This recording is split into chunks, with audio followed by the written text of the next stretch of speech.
Saudações, estou aqui no Transversalidades para falar sobre fé cristã e cultura indígena. Sou o pastor Mário Fukui, capelão universitário na UBRA de Canoas, conhecido aqui também carinhosamente como japonês da pastoral. E falar sobre fé cristã e cultura indígena não tem como a gente não citar o Bartolomeu de Las Casas, que foi um padre católico, um bispo na verdade, que lutou contra a escravidão dos indígenas. Nós podemos criticá-lo por uma série de razões, que não convém nesse vídeo, mas o fato é que esse aspecto da defesa do nativo americano contra a escravidão e das denúncias que Bartolomeu de Las Casas fez é um exemplo para nós hoje, da luta pela igualdade, da luta pela não exploração do nosso próximo. Então fica aí a dica de você pesquisar um pouco mais sobre esse importante bispo da Igreja Católica que lutou contra a escravidão dos nossos irmãos indígenas. Nós podemos citar também diversos aspectos da cultura indígena que são muito preciosas ao cristianismo latino-americano, E um desses aspectos é o apego, por exemplo, à figura da mãe, A figura de Nossa Senhora para os católicos aqui no Brasil, Nossa Senhora Aparecida, a Nossa Senhora de Guadalupe, no México, é a centralidade da figura da mãe. Eu não sou católico, sou luterano, mas a gente reconhece que mesmo em igrejas luteranas, esse apego à figura matriarcal da mãe, ela é evidente na cultura brasileira e no cristianismo brasileiro. Vou citar um caso aqui na nossa igreja luterana. Quem puxa mesmo o barco da igreja são as mulheres, São os grupos de mulheres, os grupos de servas, são elas que atuam de forma contundente na igreja. Se não fosse por elas, a igreja luterana, e imagino que as outras também na cultura brasileira ou latino-americana, essas igrejas não sobreviveriam sem o esforço das nossas mulheres ali, Então o cristianismo latino-americano, arrisco até a dizer, ele pode ser teologicamente a figura masculina ali, mas no dia a dia as formiguinhas que mantêm a Igreja de Cristo em pé, a atuação muito forte das mulheres, e isso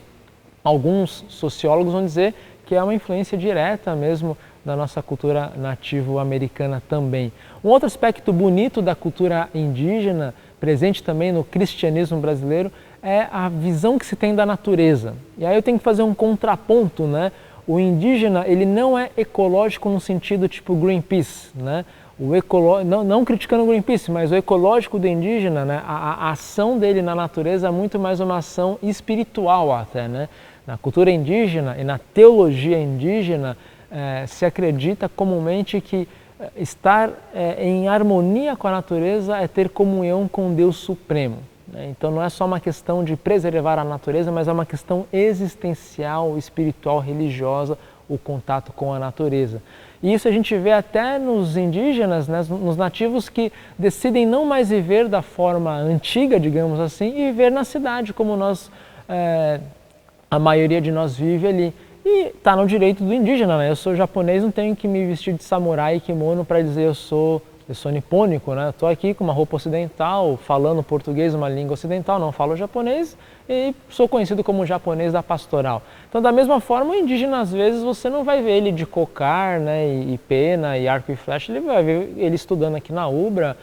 exercendo cargos públicos, enfim, dirigindo carro, Uber, ele vai ver ele em todas as esferas em que todos nós também estamos. E mesmo assim ele pode se identificar como nativo americano, como índio, como indígena, e assim por diante, E o que eu quero dizer é que mesmo esses índios que vivem aqui na cidade grande, atuando nos trabalhos, digamos assim, urbanos, eles geralmente têm um contato diferente com a natureza, Não é tanto aquele contato ecológico que nós, talvez asiáticos e europeus, estamos acostumados, Mas é um contato mesmo de ver na natureza uma expressão do Deus Supremo, E aí isso se liga muito forte ao cristianismo. De que forma? Que o cristianismo crê que a natureza ela não existe por si só, mas ela foi criada por um Deus criador. Há um design por trás da natureza. Então, contemplar uma flor, contemplar o olho humano, contemplar a natureza é contemplar a inteligência e a beleza da mente do Deus Supremo Criador, que não só nos amou criando a natureza, mas nos amou enviando Jesus, que nasceu como um ser humano, que nasceu como um nativo humano aqui no mundo para morrer como um nativo, para morrer como um de nós, carregando nossos pecados, nossas culpas na cruz. Então, de certa forma, muitos índios vieram ao cristianismo porque viram em Jesus a expressão máxima da comunhão de Deus. Como assim, né? Para terminar, se para o índio a natureza é a esfera de comunhão que ele tem com Deus, quando você apresenta Jesus, Jesus nasceu na natureza, ele tem a mesma natureza humana que nós temos, mas ele também é Deus igual ao Pai. Então, em Jesus você tem a comunhão perfeita do divino, né, do Deus Supremo, porque Jesus é Deus igual ao Pai, né, e com o humano, com o natural. Né? Então, em Jesus, Jesus faz muito sentido para a religiosidade indígena, para a cultura indígena, né, e da mesma forma, como faz muito sentido a relação dos índios com a natureza. E você vai ver então muitas comunidades cristãs indígenas no Brasil que mantêm a sua tradicionalidade ali, a sua linguagem, a sua cultura, e isso fica a dica também quando a gente leva a fé cristã,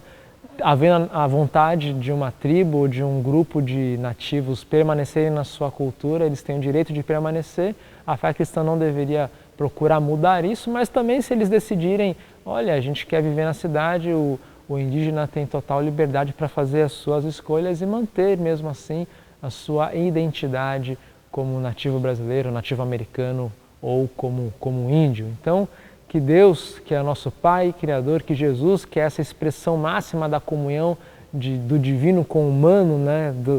que o índio consegue enxergar em Jesus aquilo que nós ocidentais às vezes não enxergamos, né, que esse Deus que é Pai, Filho e Espírito Santo possa soprar